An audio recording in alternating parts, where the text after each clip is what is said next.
A month ago, we left you wondering, and after plenty of blood, sweat and persistence, we finally got oil to reach the top end of this old 5.0. But just because it was running, didn't mean it was ready for the road. I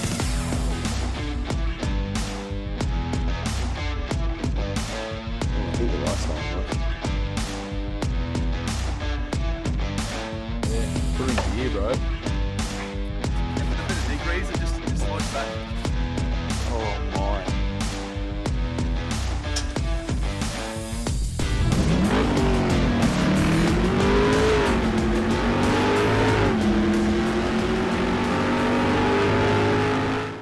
So, where do you even begin?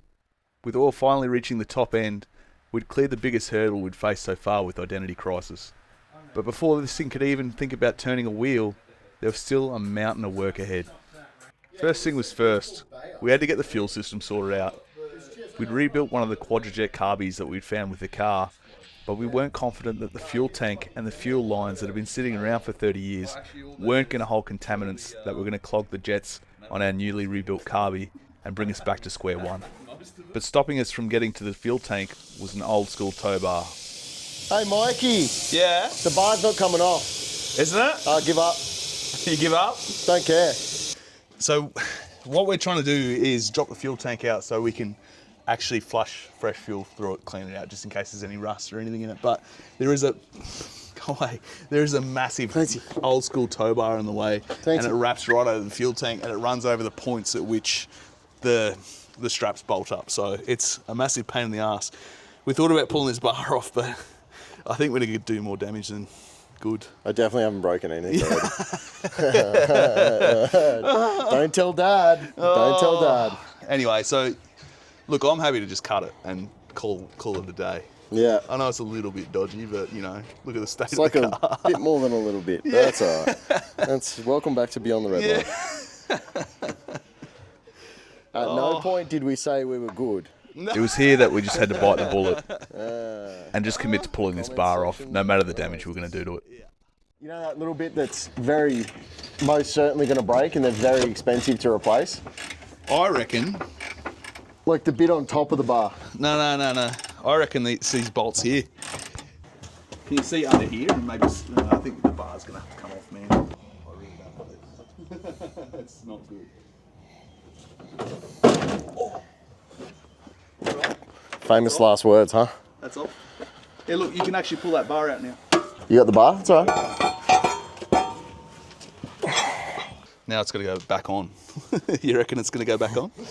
No. No chance. Thanks, yeah. Yeah, that's all right. With the tow bar off, we were rushed to drop the fuel tank, so we pulled the sender out first. I'm blasted by this. Yeah, right. So we've just got the sender out here, and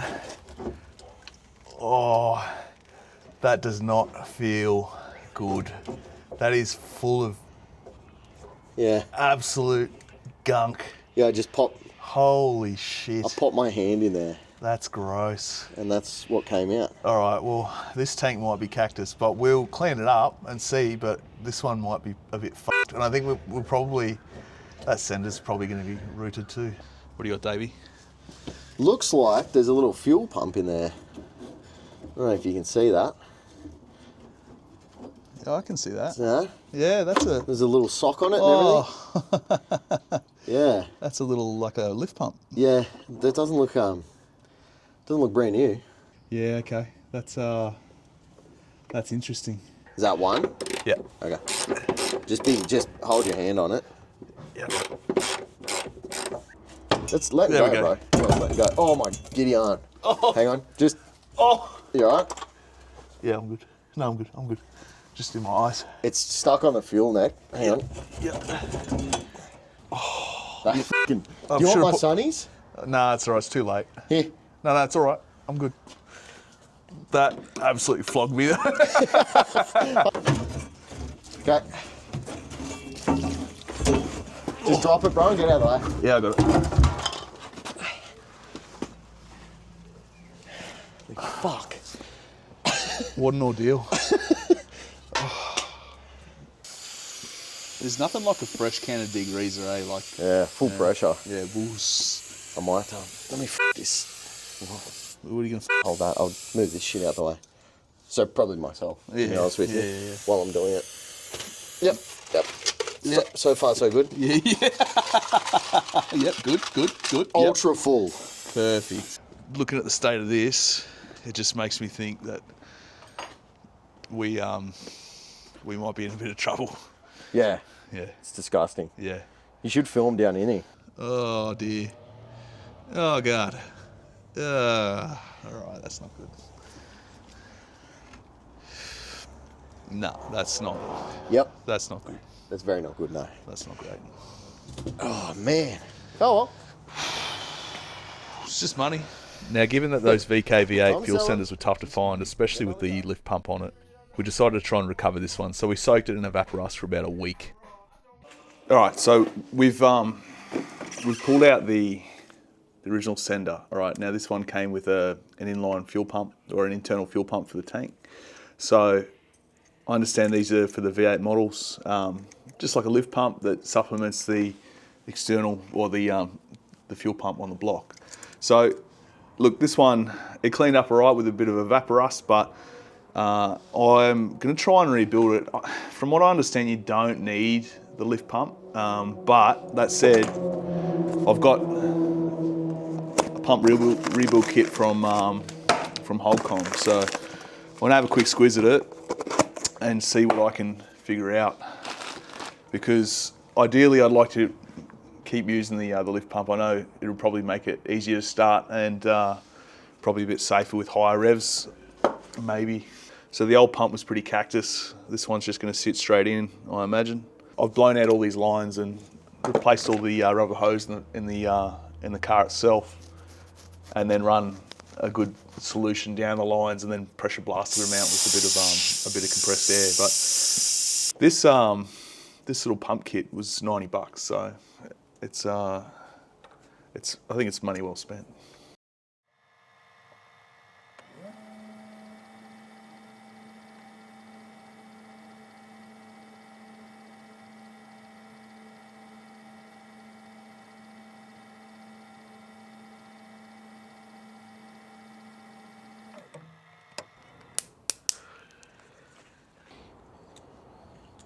So the one thing I'm testing here, I'm just going to try and see if this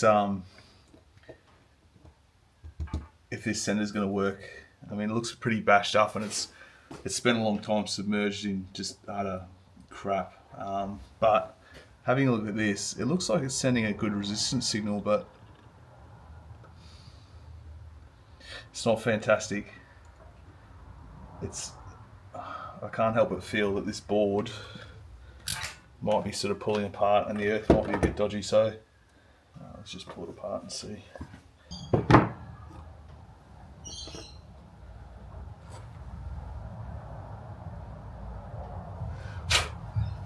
Yeah, you can see that's not too healthy. That contact point's not too bad, but the rest of it's pretty bad. I'll just give that a light sand while I'm here and just see.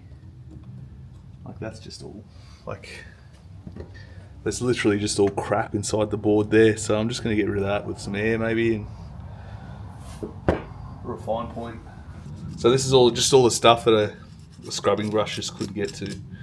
So, I mean, at the end of the day, it's nothing special, it's just a resistance board, so I don't have to worry too much about it because it's not like it's very technical. It's just probably best to be clean and safe than sorry, as opposed to putting this thing back in the tank and not having it run at all.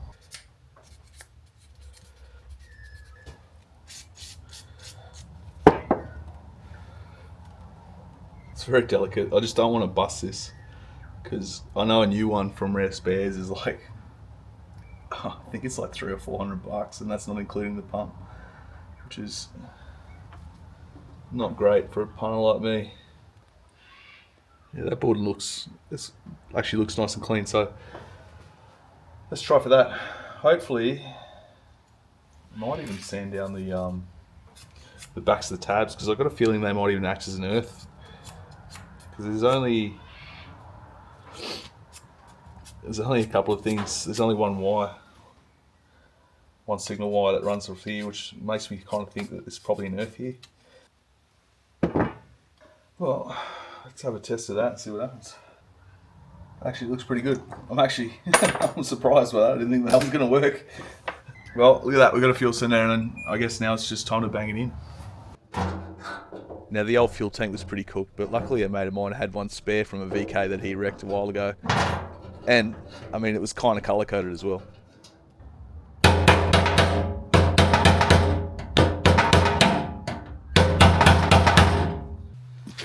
There's a big breather line up at the very top there, and it's the old one with the chassis rail, so I'm going to assume that this needs to happen again, rightly or wrongly.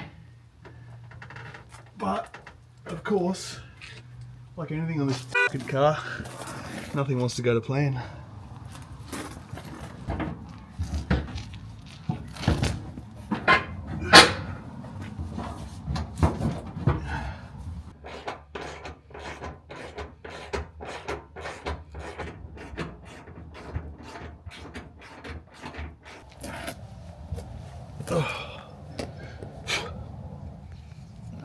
With the fuel system mostly sorted, we decided to hit the interior next because of the sheer amount of rat urine and feces inside the car. It was just making it an absolute biohazard. That's wet underneath. Yeah, it is gross. Okay. Oh, there's mould. Oh well. It's all piss too. Yeah, that's all right. We'll gurney the shit Hang out of on. Film this.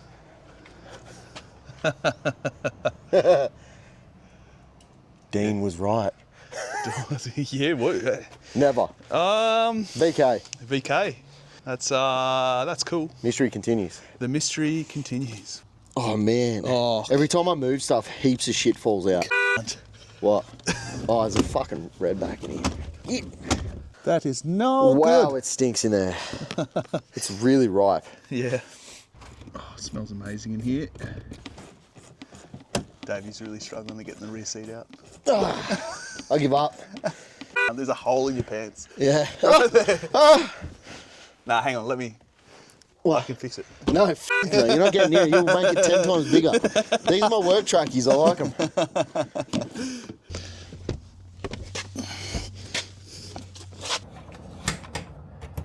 Yeah, put her in gear, bro. Now just the plugs. Look at you go.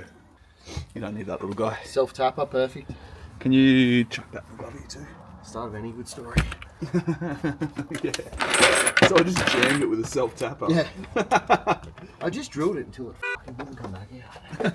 Oh, every single ashtray is just full of ciggy butts. Man. Yeah, it's perfect. That's good, huh? That's how you know it's a good car. Oh, another $2. She's paying itself. Oh man, I just put my hand in the piss. Oh. The underlay is stuck to the floor on the driver's side. Oh, fuck. It's like soaking. So after 20 plus years of sitting in the elements and having rats living throughout this car, unfortunately the underlay seems to have become part of the floor pan now. So I'm using a trusty wire brush here, not that you can see much of it, to try and dislodge all of this, because this is where all the smells are gonna come from. So once this floor pan is scrubbed clean, and with a bit of degreaser just to dislodge that adhesive, it's actually coming off quite well. I don't even know if it's adhesive, I just think over time it's just stuck straight down to the guts of it. So once all this is done, we'll be able to give the whole lot of clean through. As for our original carpet, it's actually not too bad a nick. As you can see here, it's come up okay, and I think with a good gurney and a carpet clean, it's going to come up all right. But as stated before, this is where our issue's going to lie. It's in the old underlay itself, where you can just see it's just very moist. So once all that comes off, we'll be able to clean this shell out completely and then reinstall the carpet, and we should be good to go. So the interior is all out of this one, but unfortunately it still smells like rat piss. I don't know how I'm honestly going to get the smell out. it could still be in the parcel shelf. I know that the parcel shelf was quite soiled, so maybe if we wash that down, I might even have to pull the whole shelf out to wash it. But we've degreased and just absolutely smashed the, well, sort of scrubbed and smashed this stuff with degreaser, all the underlay that was stuck to the floor here. Now that that's all gone, I can still smell it, unfortunately. So it may just be one of those things that we just have to go all out and then just wash every single surface to get that smell out. Otherwise, we might just have to tie 40 car scent cleaners to the rear view mirror and hope for the best. So as for the interior, we did try and attack it with a good amount of shifters, a type degreaser that we find quite good for our upholstery, and our Bissell cleaner with all the sorts of formulas that go through it. But unfortunately, we weren't able to shift a lot of the stains that were in that seat from the rat infestation that was living in it. So I have dropped those seats off to a local automotive car detailer, and I'm hoping they can have a good result, because I really didn't want to have to hit them with the pressure washer. Given that the age of them, I just imagine they might even just blow apart. So fingers crossed we'll get a result out of those.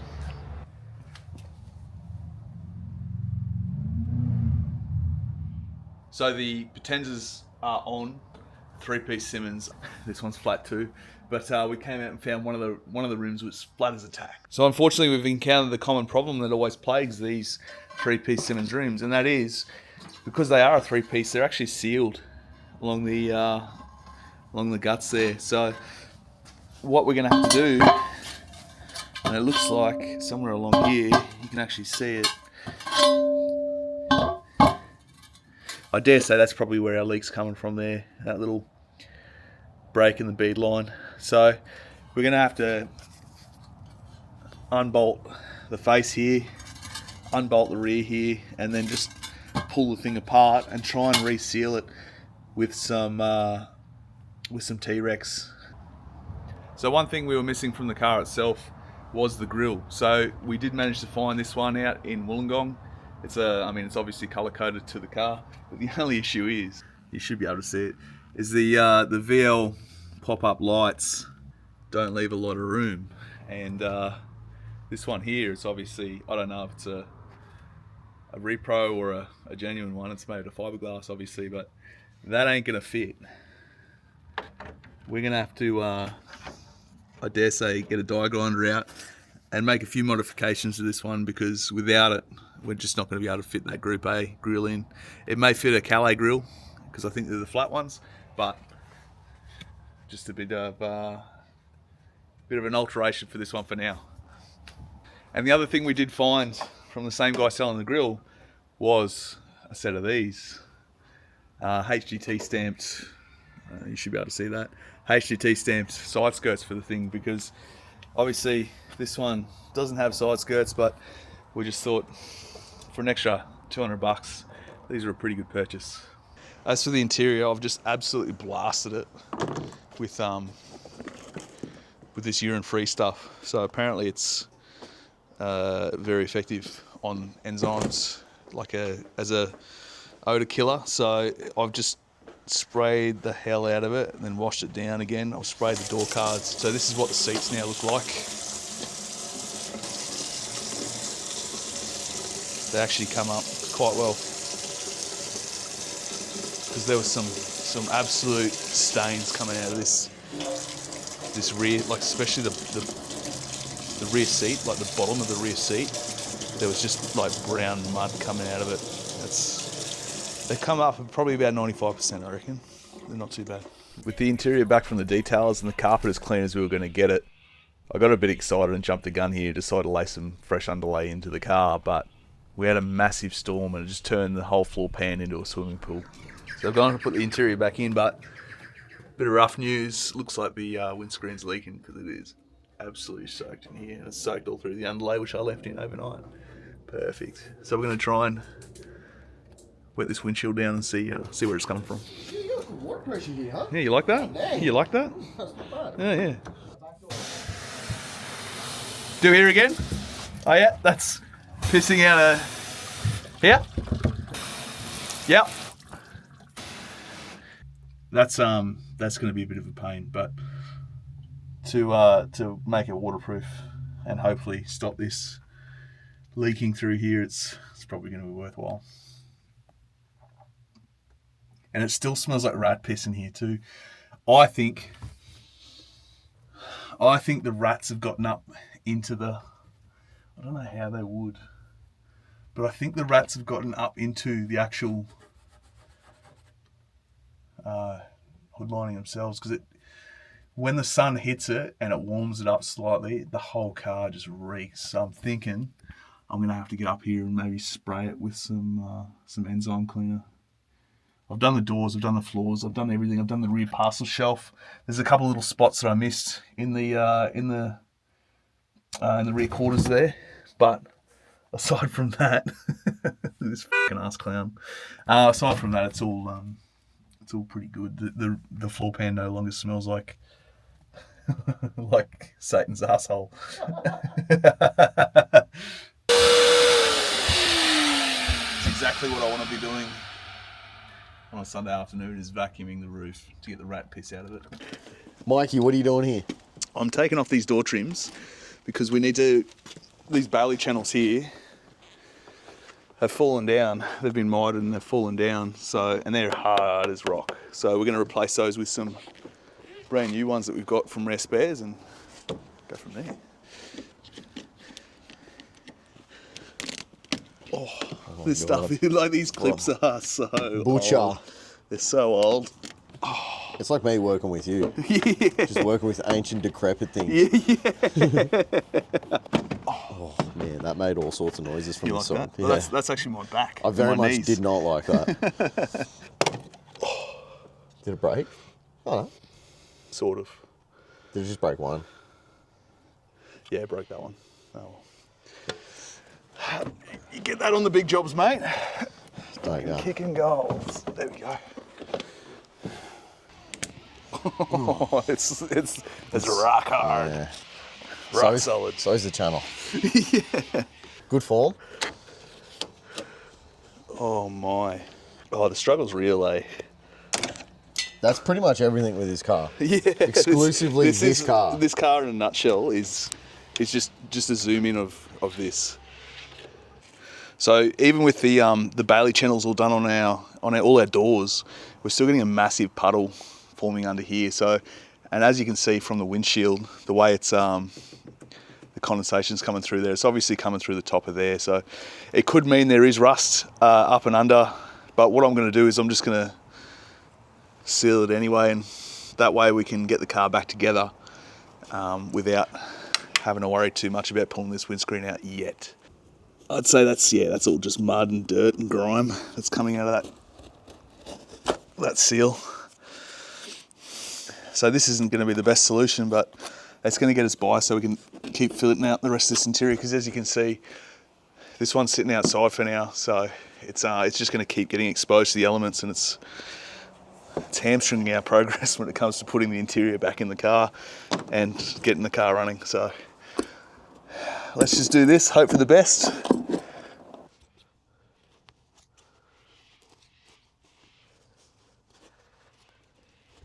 So just about to chuck the rear seat in. So I've just tidied up the rear seat and got all the nastiness out of it. And I just thought I'd show you this. And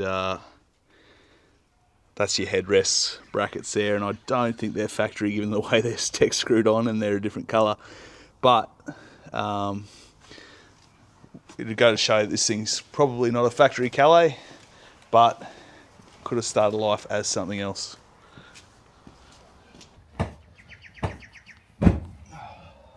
With the interior all clean, sorted and watertight, we were able to reinstall the seats. And then from there, we were able to attack the cooling system, which was in a desperate need of an overhaul. Right, so we got the boys at Natrad in Phillip to do us a new radiator. They've redone everything for us, and hopefully, it should just slide straight in. Pressure's on, Mikey, when the camera's on. Yeah, I know, eh? You got that? Looks hot. Nice. Should keep the thing nice and cool.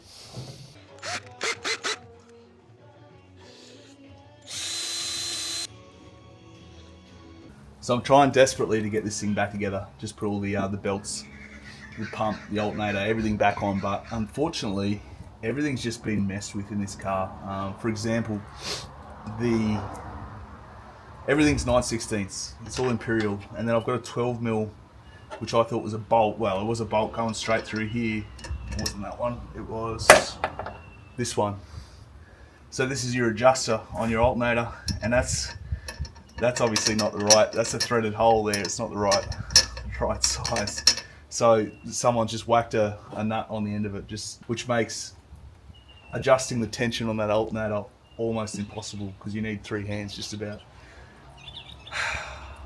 Man, it has been a mission. This car has been an absolute mission. So over the last few days, I've been rerunning fuel lines, blowing everything out. I've got belts. I've got a new glow-in-the-dark reservoir tank. Unfortunately, that needed to be replaced, but it looks way, way too new. So I think I'm gonna have to unbolt it and then kick it around on the shed floor for a bit just to get it looking like the rest of this derelict car. So.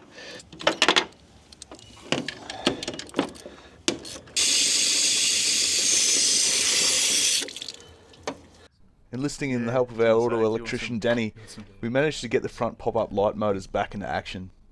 Oh, look at that. We also weren't getting power to the internal fuel pump, but Danny managed to find a melted wire in the fuse box, and that turned out to be the culprit. But with the fuel, cooling and electrical systems finally back together, there was only one thing left to do, and that was fire it up. Although, in forgetting to tension the exhaust bolts, it meant the old 5.0 was probably making a bit more noise than it should have.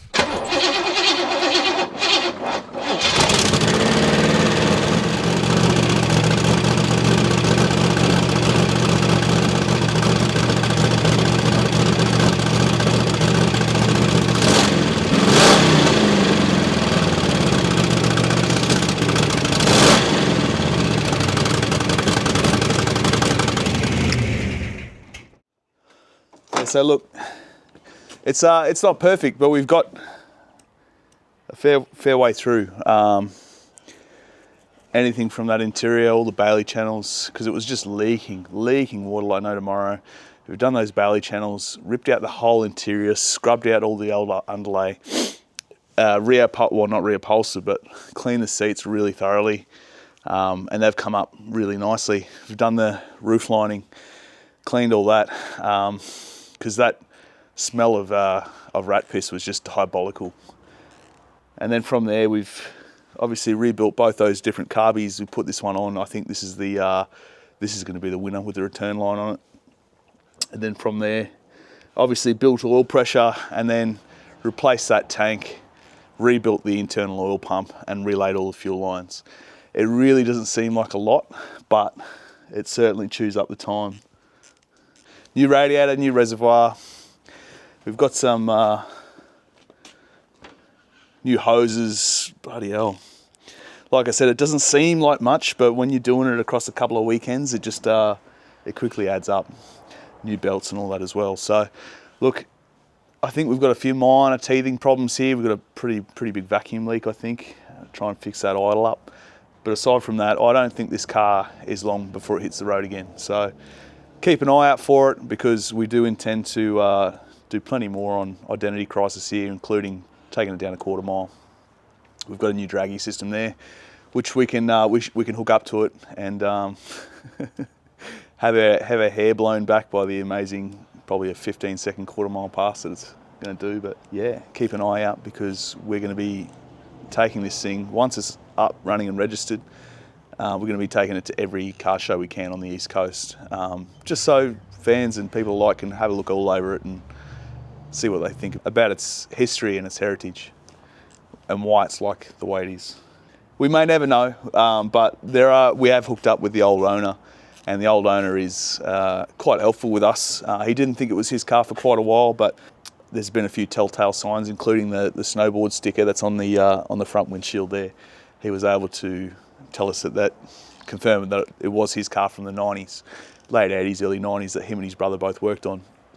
Unfortunately, he's overseas now, so we haven't had a chance to chat to him face to face, but we're hoping to do that in the near future, and let him tell us about his memories and his recall of the car, because that's certainly going to shed some light on Identity Crisis as a whole. Now, no one's yet to guess the plate, so stay tuned for that one. I think we're going to have to open up for a second guess for a lot of people, because we do have some merch available, and we're raring to get that out to some people. So if you want a free shirt, keep an eye out on our socials for the competition regarding the number plate for Identity Crisis. If you've made it to the end of the episode, really appreciate you. Give us a like, subscribe, all the rest of it, and we'll see you at the next one.